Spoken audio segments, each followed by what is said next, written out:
You picked this. I just want to give you what you want, Sabrina. We're doing an encounters all about demonic paranormal experiences.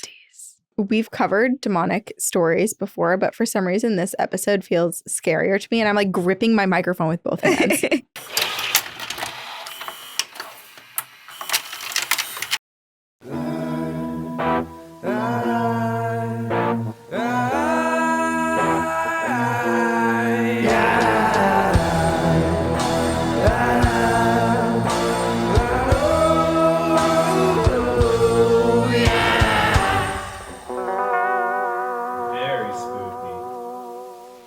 Hi. What's up? This is Two Girls, One Ghost. Two girls, one ghost. And we are your ghostesses. That is Corinne. Hello. And I am Sabrina. And I think today we should all take a deep breath to prepare ourselves.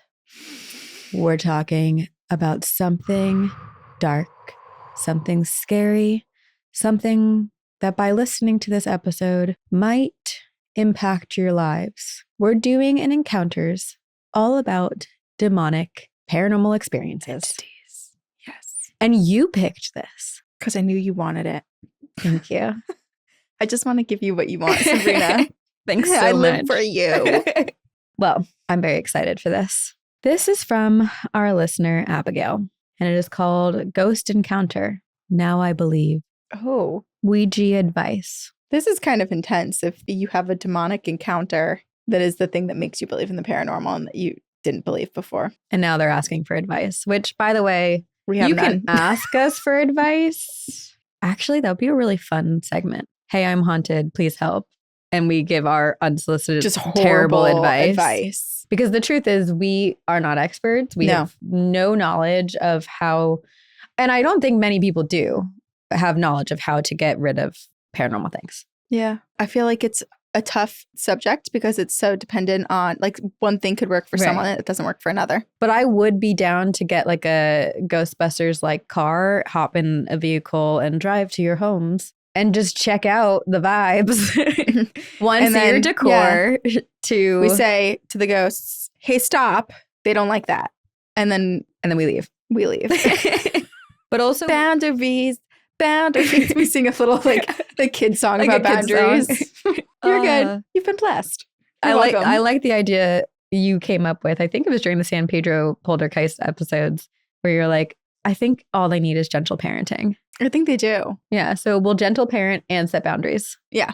With your ghosts and cross all your boundaries and go into all the rooms in your house because we are curious what you did with your home, and then we'll leave. But anyway, I do think it's important that if you are listening to this episode, just because we have had situations where people listen to some of our scary or more demonic themed episodes and do get haunted, that perhaps you don't listen while driving and that you set your own intentions of protection, light, love surrounding you, however you like to protect yourself. And if you don't know how, what we usually do is set like boundaries out loud and say nothing negative or with ill intent is welcome into our space or to follow us home. We are protected by love and light, and our guardians are strong. We are strong.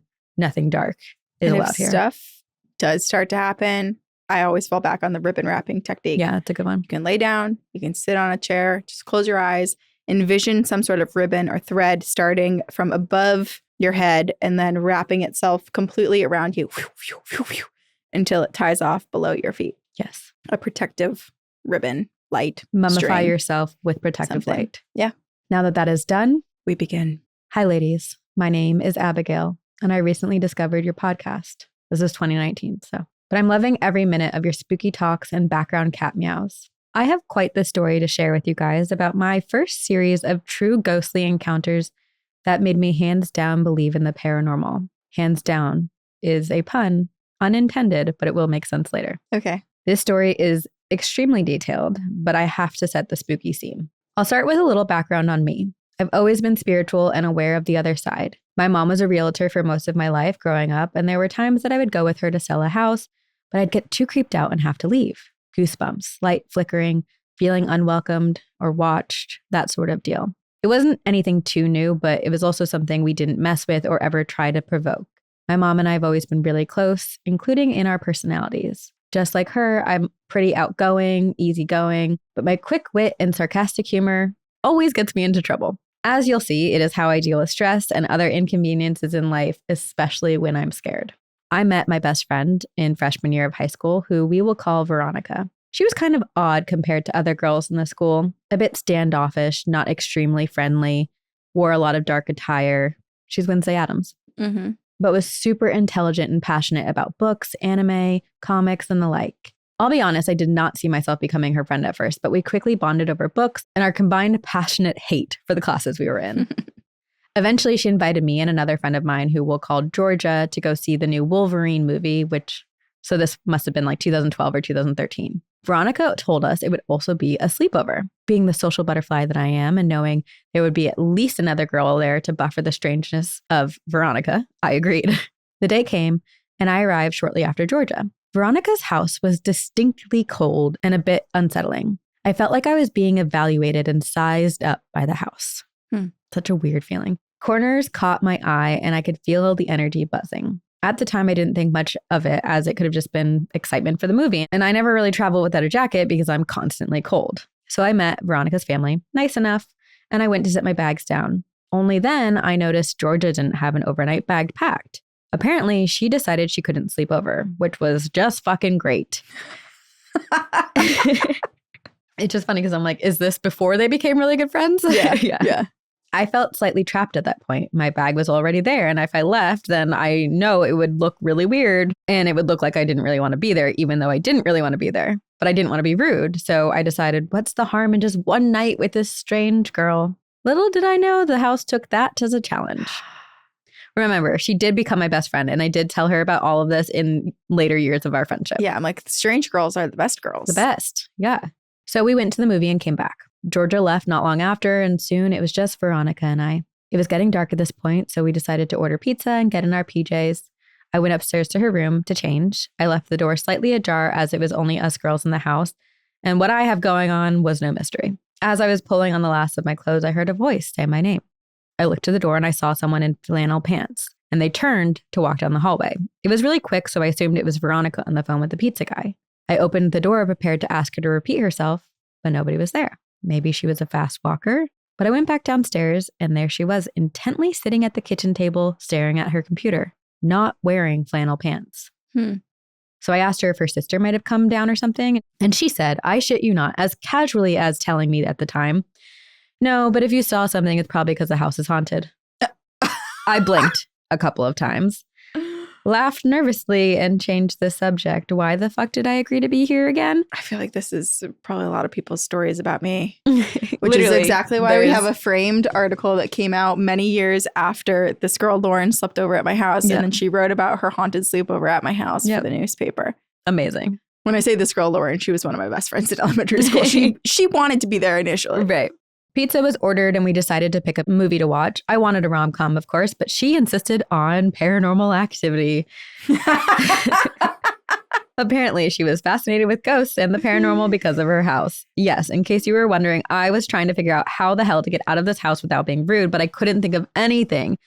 And I steadily became more and more aware of the house watching my every move. It wouldn't be just rude to her at this point, but to the spirits there too, because they knew that I knew they were there and that I wanted out.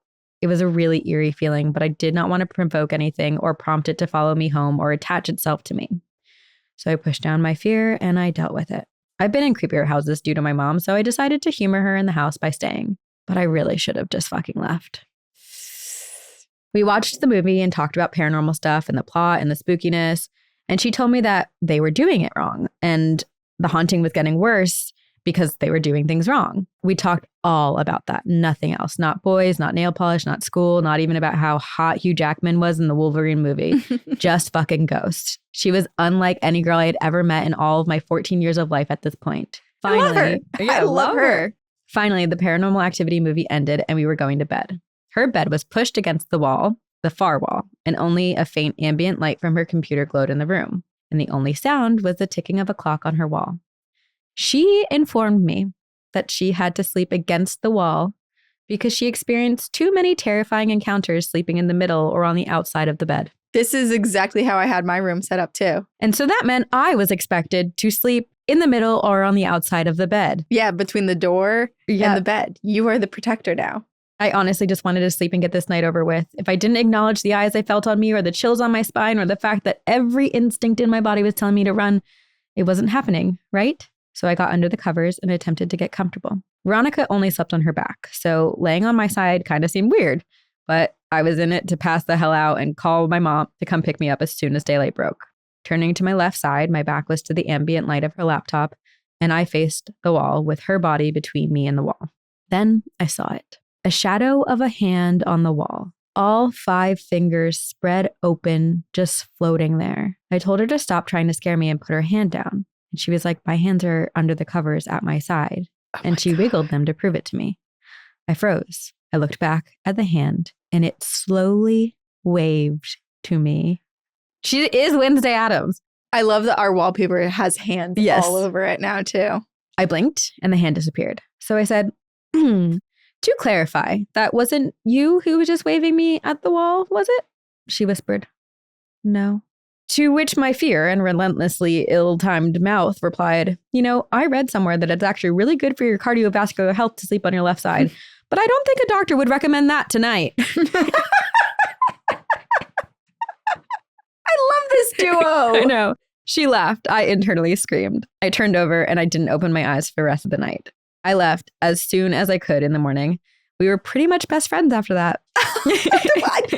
I need the follow-up. Like, how was the conversation after that? Right. How did this become a best friend thing? Well, you'll find there's more. Not running for the hills. I guess she was so fascinated by that night. I learned a lot from Veronica when it came to the paranormal and such. We did a Ouija board a few times and had plenty other ghost encounters over the course of our friendship. I know both of you are probably internally and externally groaning at the fact that we did a Ouija board despite this creepy story. But let me tell you, people who do the board wrong will experience paranormal stuff, become possessed, and will have the spiritual world attach itself to them. If you do it the right way, nothing bad will happen. Even if you contact a demon or an evil spirit, I promise. You have to think of the Ouija board as a doorway and the planchette as a key. If you open the door, you have to shut it. And if you have the key, you can't ever let go of it or leave it on the board. You have no idea who will snatch that key up. Keep them separate. If they're together, it's like leaving a cookie jar out in the open for anybody to reach in and just take what they want. Lock that shit up and hide the mother trucking key. Good advice. Don't be a dumbass is the unspoken rule, but it's also the one that's most often broken. Thanks for reading. Love you guys. Keep up the spooky work. Abigail. Abigail, what a fun life and a fun best friend you have. Yeah. All it took was like terrifying hauntings at her house to bring you together. Well, I feel like this is what happens to some paranormal enthusiasts. It's like they might not experience the paranormal at first, but like it takes being with someone who's so into it or in a space that's so like the paranormal is real for you to be like, oh, wait, this is actually super fun. Well, I'm also so curious what other things Veronica experienced in that house because Veronica was scared. Yeah. She was scared, but kind of seemed a little bit blasé, like at the time of the sleepover. Just, everything happens. Yeah. Well, it's her life. Like she has to live with it. Yeah. And also you're trying to be careful because like this is a new potential friend. And it's like, how much are you going to share? I don't think Veronica was being very careful. The only thing she talked about the whole night was the paranormal. That's true. And it worked for her. Consumed her. I love Veronica because she seemed so unashamedly herself. And I don't think that's how you say the word, but unabashedly. Unabashedly. Yeah, herself. Damn, I love you guys. Yeah, here for a TV show about you two. Right, like I'm so craving a glimpse. Like I want to watch. Yeah. Let us watch you.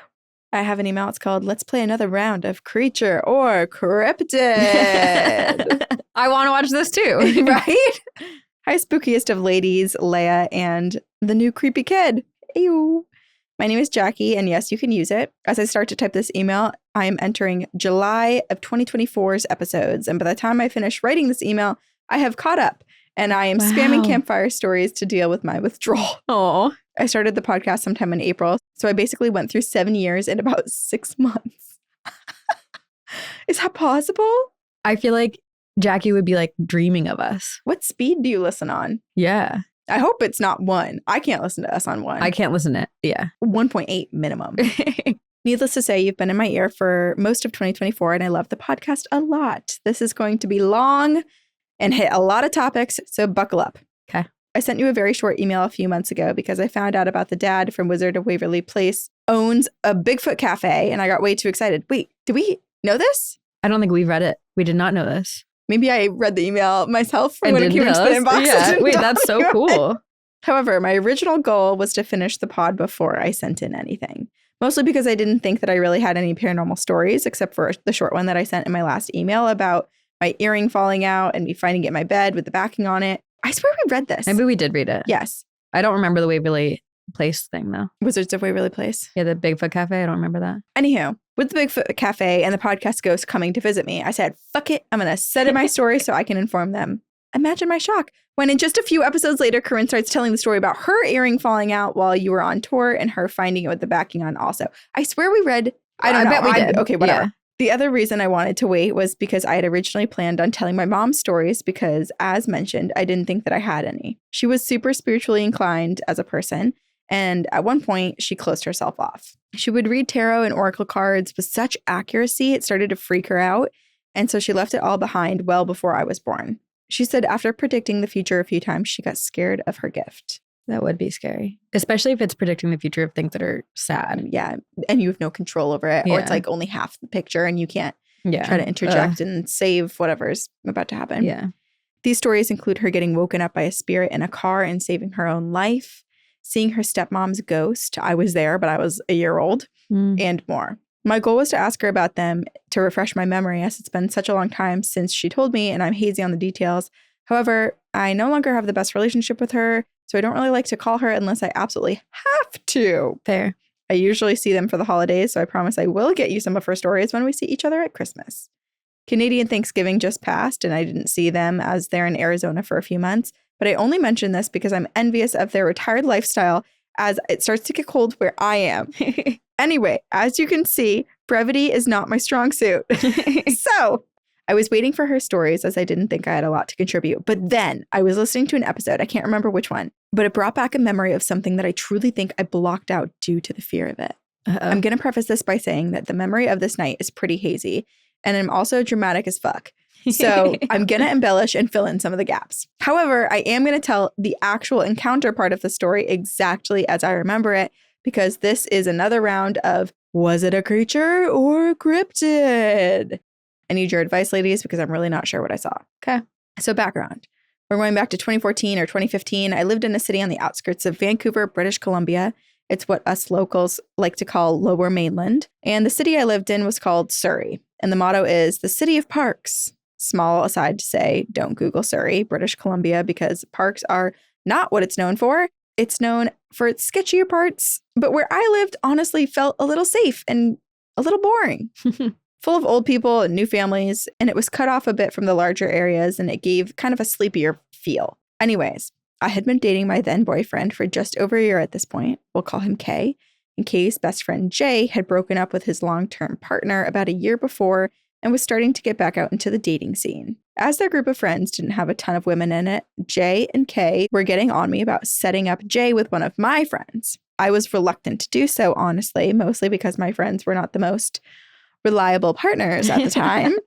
We were just entering our 20s at the time, but Kay did know my friends by this point and suggested that I set Jay up with my friend that we will call R. Okay. R is super lovely, a very kind person, has the biggest heart, but I knew that her and Jay just would not be the best match. It's also hard. Like, they're friends, or like they're your friends and you don't want to cause like a rift between your friendships. Yeah, you don't want to like force something together when you're like, I'm going to be the one dealing with the heartbreak in the end. Or just like the awkwardness. Right. Either way, they were both interested.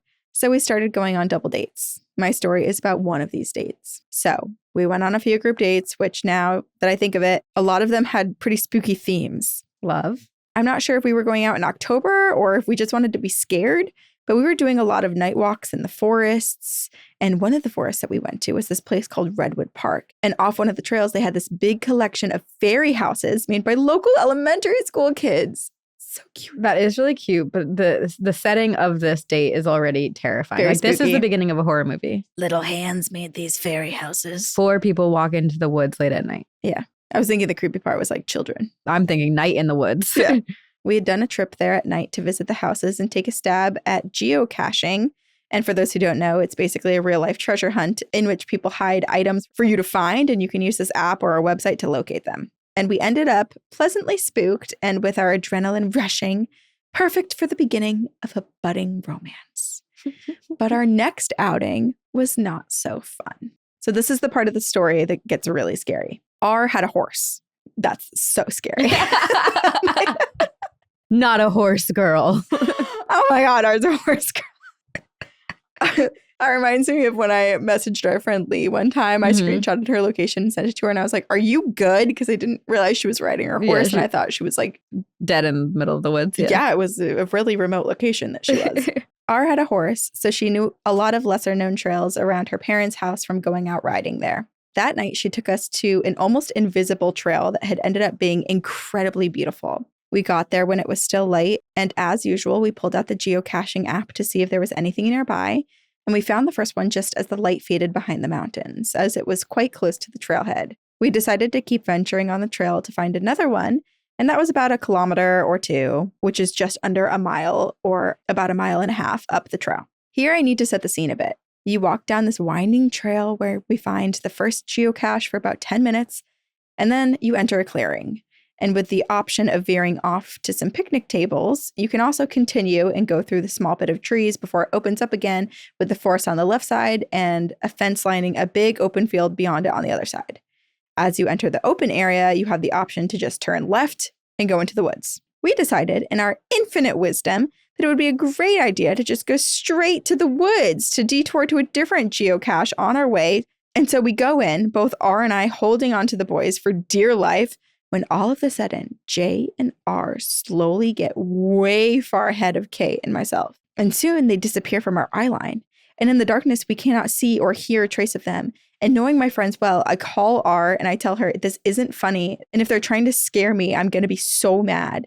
And Kay and I are walking down this path, me holding onto his arm so tight, I'm sure he had blood on it. And we're slowly walking down the path. I call my friend over and over again on our cell phone. And eventually we start to approach the intersecting path when suddenly, R jumps out of the trees a few meters from the crossing path. Ladies, when I say I ran for my life, I truly mean it.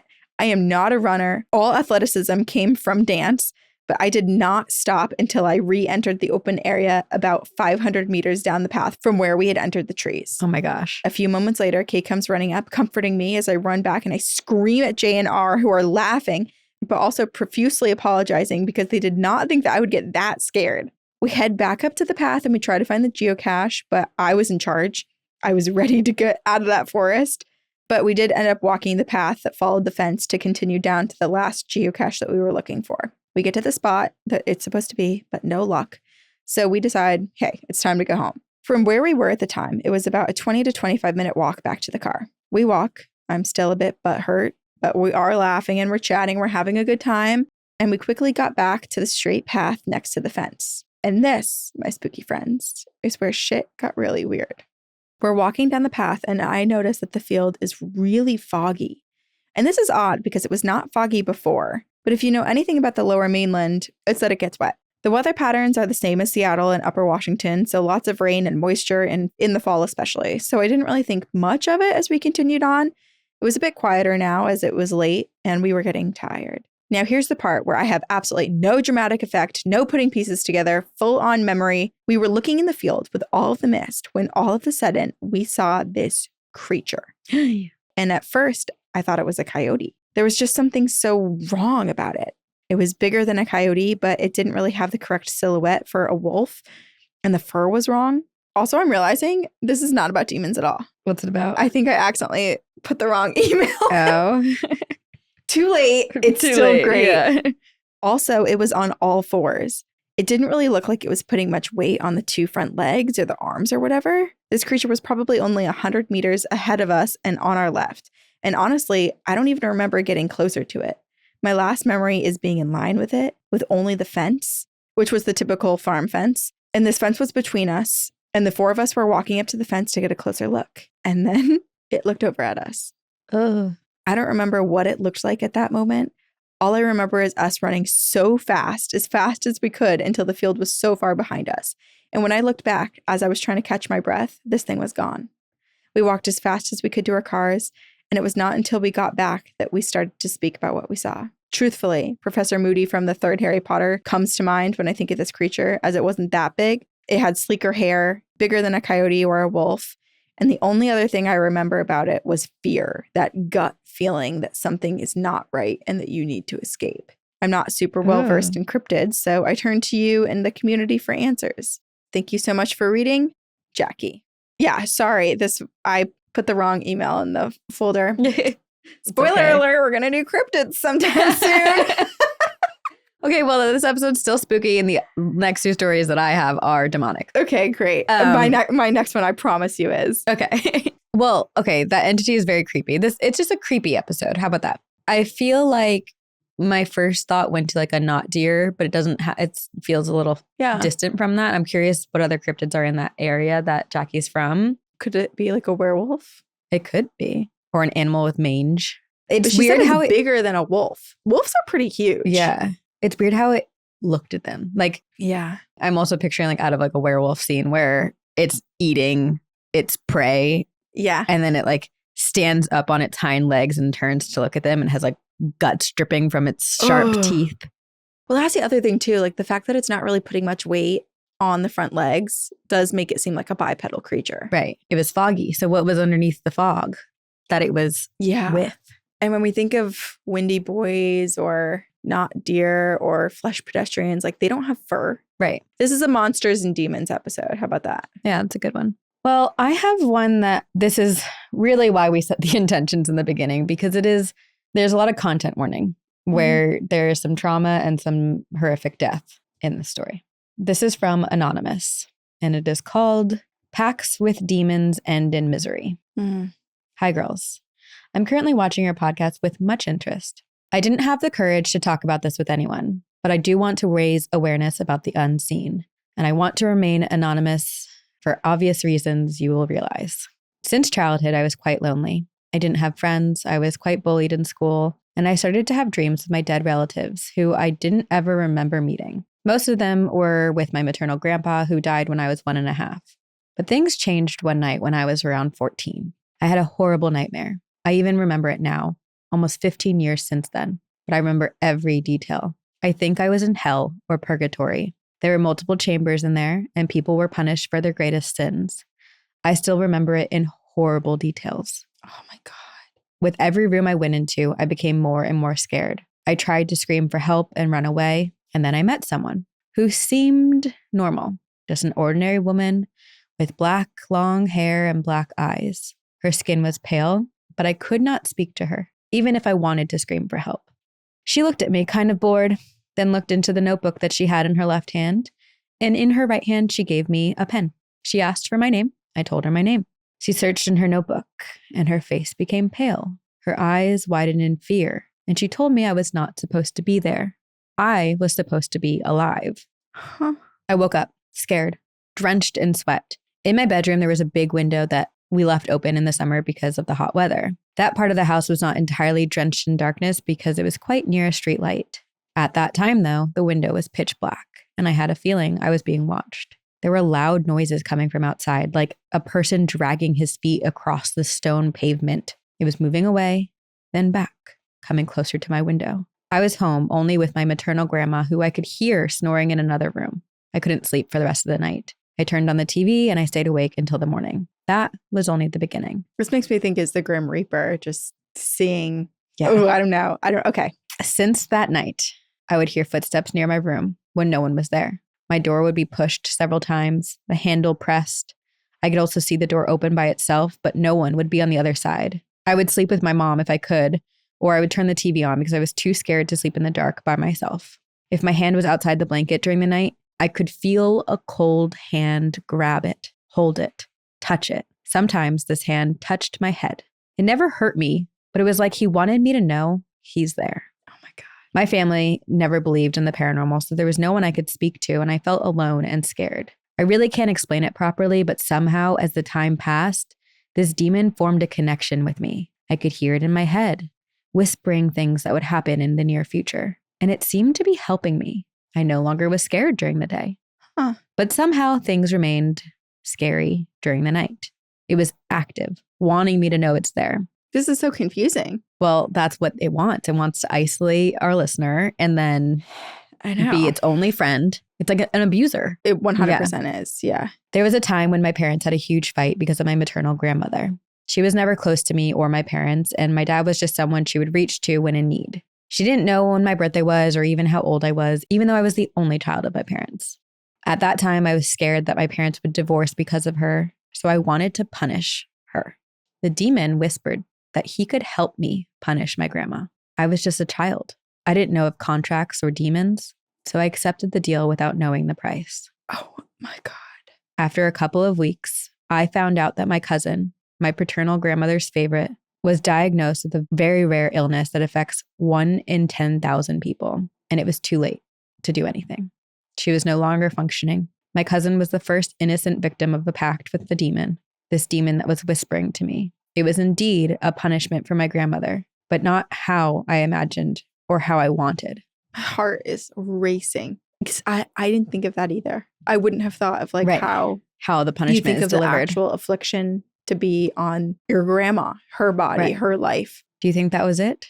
3 years after my cousin's illness, my mother, my healthy and young mother, died unexpectedly. One day she woke up, got off the bed, and fell. Paramedics couldn't do a thing, and this was just before the pandemic started. My parents' age difference was 1 year and 2 months. A year after my mom's death, my cousin also died. 2 months after my cousin's death, my father died the exact way my mother did. He woke up one morning, got out of bed, and fell. It was exactly 1 year and 2 months between my mother's and my father's deaths. Both of my parents were healthy at the time that they died. The paramedics said that they suffered a heart attack that was fatal. My mother was 45, my father 47. I believe that these were 3 innocent victims of my pact with the demon. It took my cousin to fulfill the punishment and took my parents as the price for my revenge. This demon is still here whispering to me from time to time, not as often as before, but I can hear him sometimes during the day, and I feel him during night. I sometimes meet him in my dreams, and he has shape-shifted since then. He no longer feeds on my fear, but on my lust. I am praying. I am going to church. He is still there. I pray every night for the souls that suffered because of me. I am so sorry. I never wanted the story like this. I can never forgive myself. Please, please stay away from making pacts with any entities. I'm so... I know. It's heartbreaking. Yeah. But also, like, it's not your fault. You didn't know. This is literally the power of these dark entities, like, taking advantage of you. You were lonely. You were hurting and fed on that. Well, and it's still there. I know. Which is why my mind is like, what can we do? What can people do? Should we all, right now, if you're listening with us, let's send positive healing energy, protective energy to this listener? Yeah. This is like traumatizing. This is horrible. It's so sad. It's so sad. I'm so sorry. Yeah. But truly, like, it's not, like, I know it's probably so hard. And it's also, I also imagine it's so isolating. Like, who can you talk to about this? Because it feels like there's so much shame around it. And I'm grateful that you shared it with us. Mm-hmm. It's not your fault. It's not your fault. It's not at all. And I'm sorry. Damn. Oh my gosh. I regret choosing this as a topic. Which is why maybe my that's email wasn't demonic. You like chose it, and then like your another version of yourself was like, but I'm going to resist it as much as possible. Yeah. Like, so like cryptid. Okay, this is called Boyfriend Possessed by a Demon.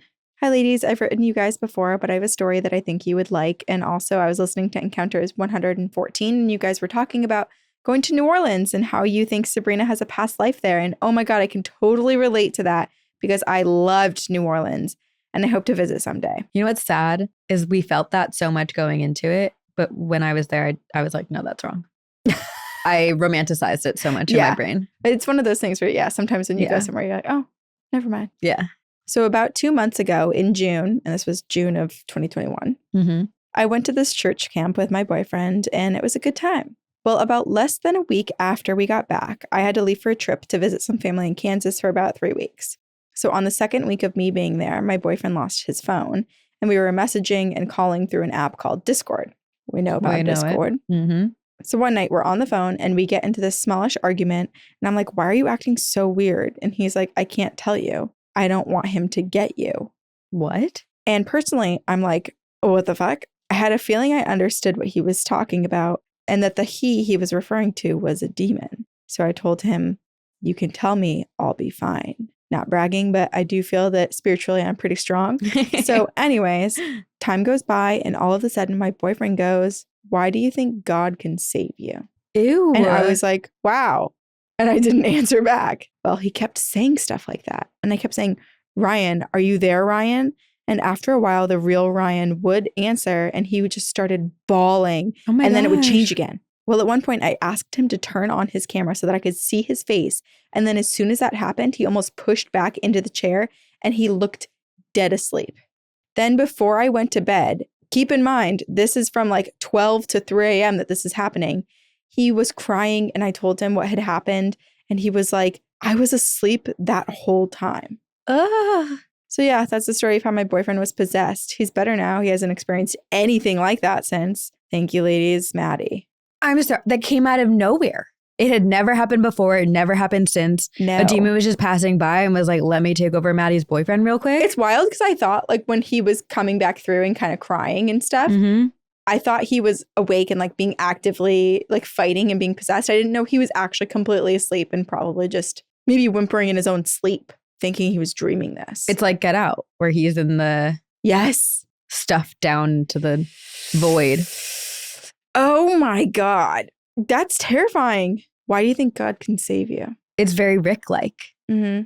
The demons coming through and being like, "Ha," mocking you. Yeah. Oh, And what a fun game to try to go after someone who's religious who, of course you view it as a game. well, I mean, if I were a demon, I would. It's Yeah. like, okay, well, this is someone who thinks that they have ultimate protection against me. So But it why was don't I also just like- give him a ring? But it's also like, it was just a momentary thing. Like there was no end game when Maybe it was came to just for fun. Ryan. It's just they get Yeah. off on it. Okay. Well, I have one to end us on. This is from our listener, Katie, and it's called Demonic Attachment for 15 Years Story. "Hi, I just found your podcast a couple months ago and quickly became obsessed.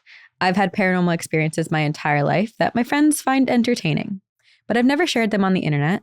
So now I feel like it's time to at least share this one. I've had many paranormal experiences in between the beginning and the end of this, but it would be too long to include.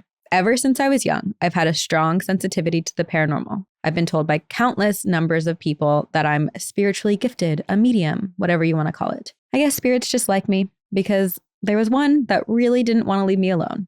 When I was young, about 7 years old, my family took a trip to St. Augustine, Florida. Ew. This city is notoriously haunted as the oldest city in Florida. Loved it. My family doesn't necessarily believe in ghosts, so we were not seeking this. We just went to sightsee. My parents decided to take my sister and I to the Ripley's Believe It or Not Museum. And it's almost funny that this, of all places, is where I would get my demonic attachment. We stayed across the street from it. I know. We walked through the museum, enjoying the exhibits and activities. There was a spinning optical illusion type of tunnel you had to walk through to get to the rest of the museum. And I don't remember much about the museum except for what happened after we went through this tunnel. Coming out on the other side, we landed in another part of the museum, which for some reason immediately made me feel uneasy. I was 7, but I still remember the feeling, a pit in my stomach, chills down my back, the feeling that I was being watched, and an overwhelming sense of dread and darkness flooded over me. I reluctantly began looking around this exhibit and noticed that it was a collection of religious objects that seemingly were altered in weird ways. There was one thing that stuck out to me. It was a picture of a girl who had carved the Our Father prayer into her back. I couldn't even pay attention to the exhibit because of the awful feeling engulfing my body. I remember crying to my parents, saying that it felt like something heavy was on my back. My dad was annoyed at first, thinking I was having a tantrum, but that's when my mom said, "I think we need to leave." Turns out she had the exact same feeling in this same part of the museum. So she told me that she felt the same way because she too felt something on her back.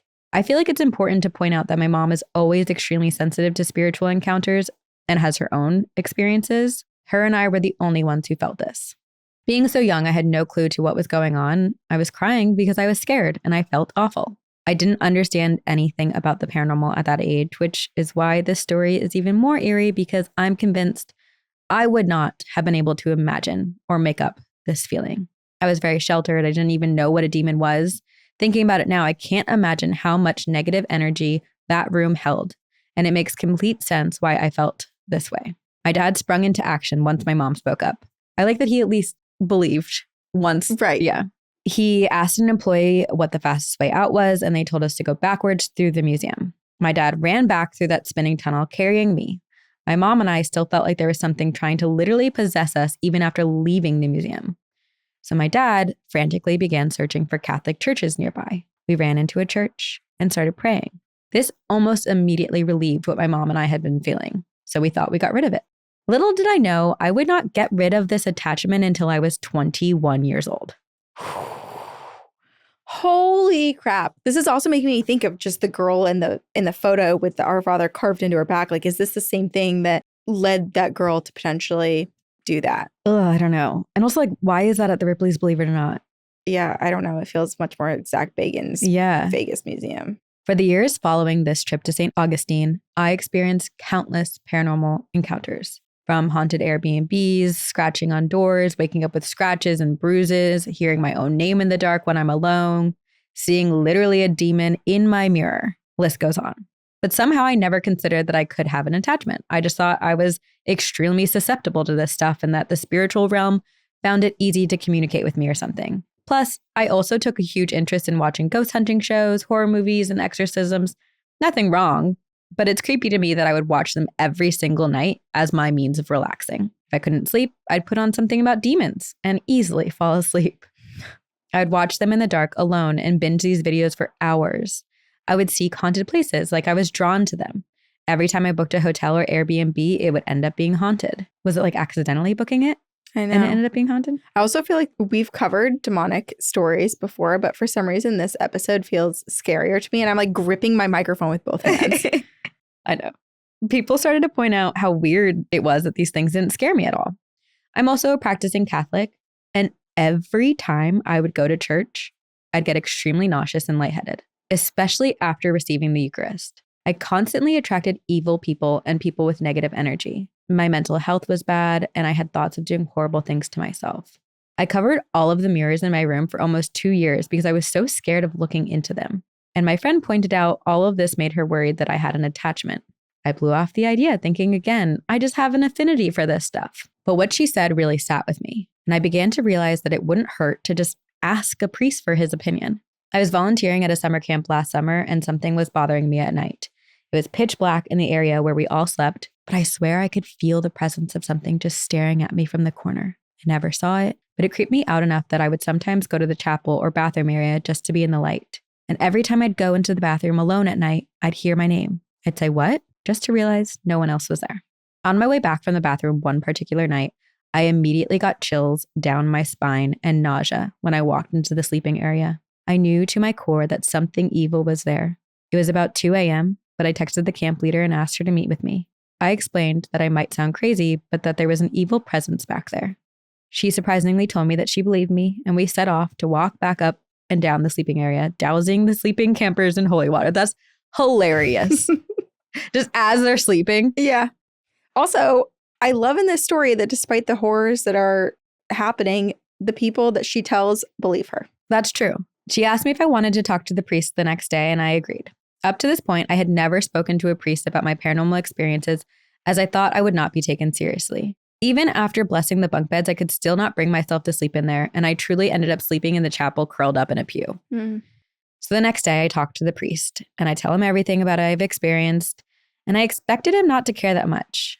But the priest immediately looked concerned and asked me if there was anything that happened in my life that could have caused me to gain a demonic attachment.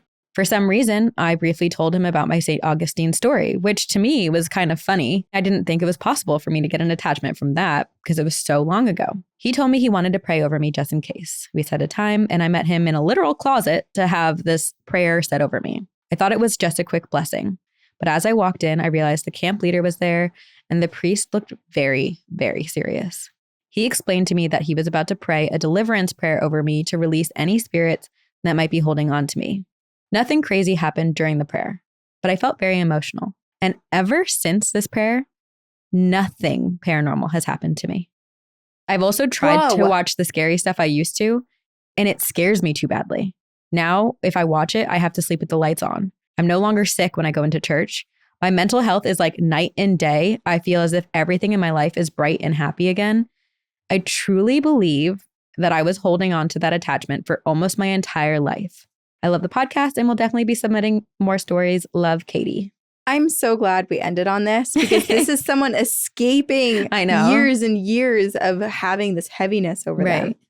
And how incredible that in this one moment it happens. And in a setting where she's believed and in a setting where everyone is kind of having the same sort of. And it's her spiritual practice. Like everything was consensual. She agreed to have a blessing performed on her and it worked. And it worked. It worked. It worked. Oh, I wish I could see energy because I'm so curious what it would look like the vibration of everyone kind of. You can feel energy though. Yeah, but I want to see it. And you have energy. I want to see it as color. Well, maybe if you keep practicing and actually start studying Reiki and more energy work, eventually it will show itself to you. I hope so. I've only seen an aura once and felt someone else's aura one time. So I know it's there. I can see it and feel it. Auras are so interesting too, because when we talked to Kaylin at House Witch about color theory and auras and like aura photography, she was saying that every machine kind of works differently. But that the way that a photograph captures an aura might be different than what an aura looks like on a person. Right. It's weird though, because everyone who's ever seen my aura in person has told me the same exact color. Like people years and years apart, no relation, different states. Yeah. And then when we first got our auras photographed, that color was in my aura. Right. As like the primary color. Yeah. Yeah. Indigo. I'm curious. I think I could see auras, but it doesn't come naturally. And I think if someone like stood in front of that white curtain here for like a long time and I stared at them, I'd be able to figure out the color. Yeah. But I think because there's so many other colors. Your eyes. People do it with their hands. It's like the test where you stare at the in between of your hands. Because I've been able to do that.